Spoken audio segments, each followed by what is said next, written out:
first memory is very appropriate for this occasion. We were living in an apartment in Brooklyn on 210 Day Hill Road. And my mother had left to go to the hospital. And I, at the age of a little over 3 years old, sensed that something very important was happening. And they had gone to the hospital where my mother was going to give birth to my brother Saul. I remember sitting in the bare corner of this room and having no one to talk to or to cry to or anything. Just sitting there alone, and that's my very first memory of life.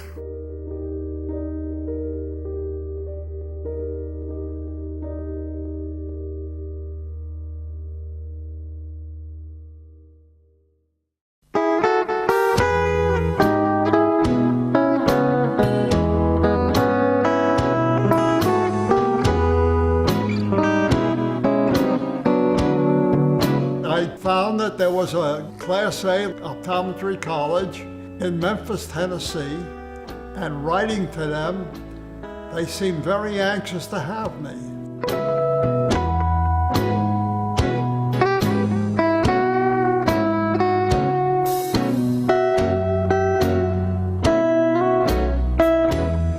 Bert Zimmerman, who was my roommate, and I became lifelong friends. We shared so much in common and so much of what we looked forward to.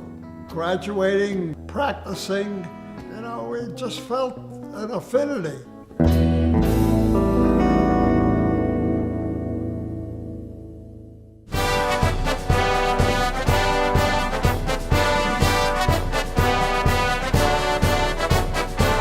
The patriotism was sincere and fervent during World War II.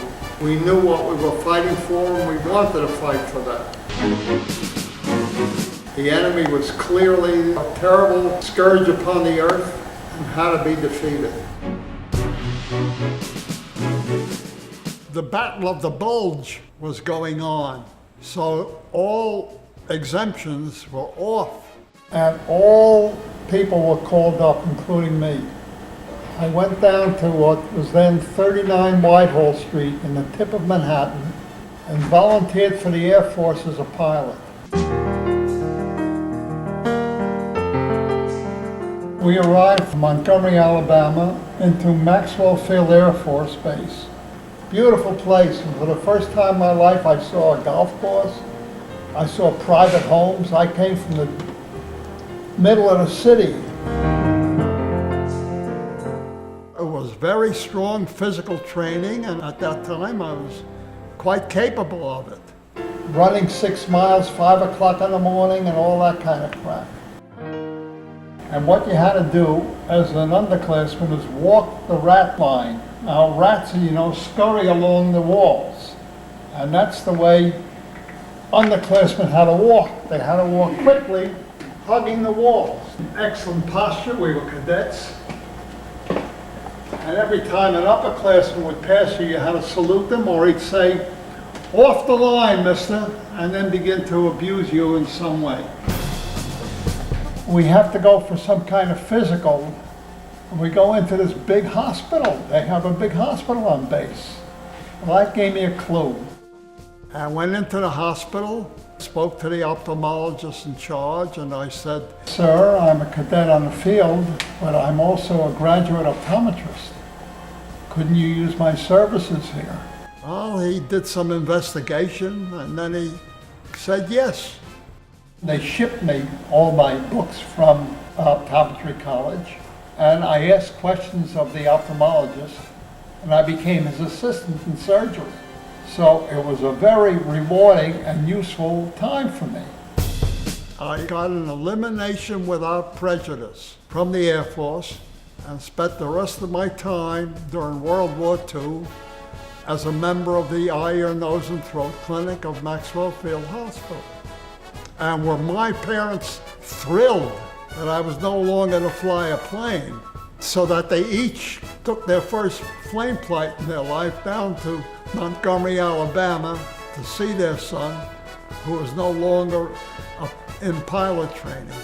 And I remember one incident, we got a group of WACs in, Women Air Corps, And one little dark-haired girl comes on. I said, what is your name? She says, Fox. And you know Fox fucks?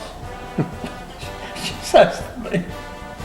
So that's why I still remember it. She wasn't too inhibited, huh? No. I think she came into the army for that.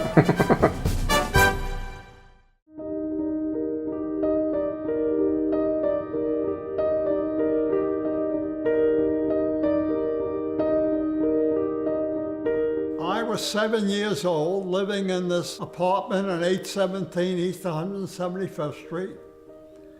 And I used to go outside the door and take a ball and hit it against the wall. All of a sudden, some big woman grabs me by the scruff of the neck, lifts me up, and says, here's your new friend. That was the mother of the people of the apartment facing ours.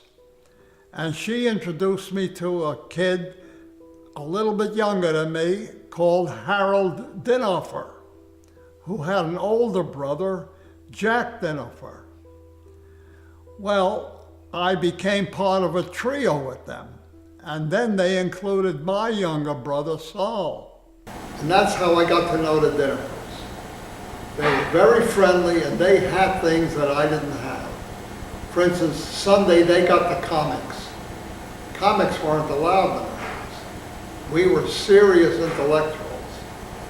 We read the Daily Worker, and not even the Daily News, but the Times. Put the star in the middle. Yes.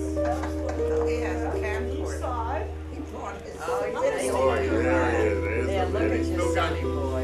Look at him for a minute so he can get a nice shot. Jack, I now know for more than 75 years. We kept in touch and lost touch. One day I was going to my dentist in downtown Manhattan, and we bumped into each other.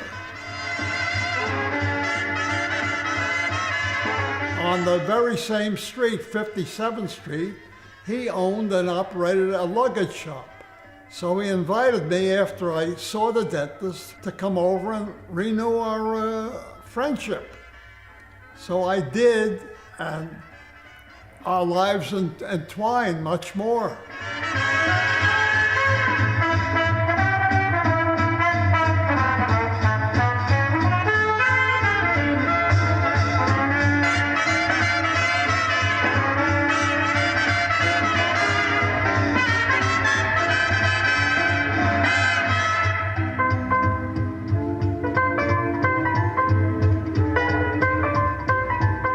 I met Manny in Jack's house, and we immediately felt an affinity.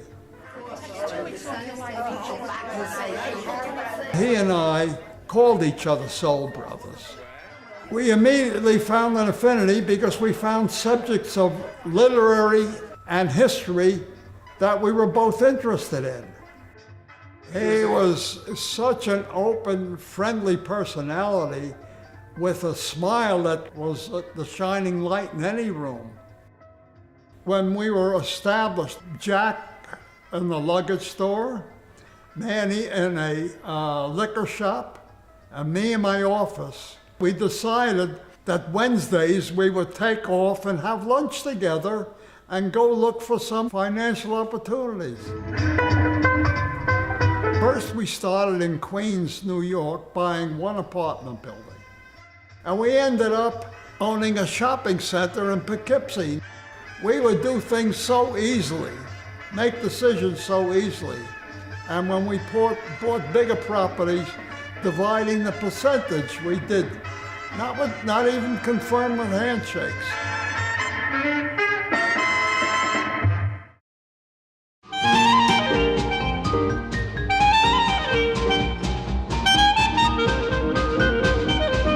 As a bachelor, I used to leave my office Friday night during the summers and go up to the Catskills to different resorts. I had a couple of buddies and we went chasing women.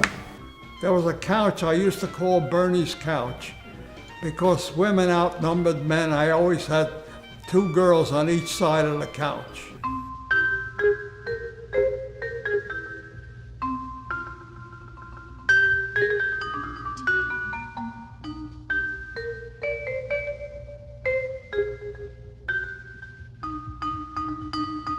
one day I see this girl, her beauty struck me. The overall picture, the goodness, the sweetness, the prettiness, something that came from the inside. I was so attracted to her, I said to the girl at my side, "You better leave and make room for her."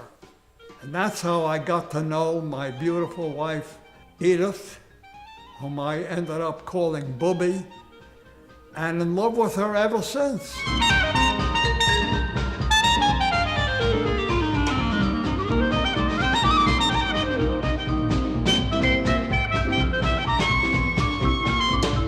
After we were married, as a veteran, I was able to get a little apartment, and that's where we first began to live together. And that's where our first child was born, Scott.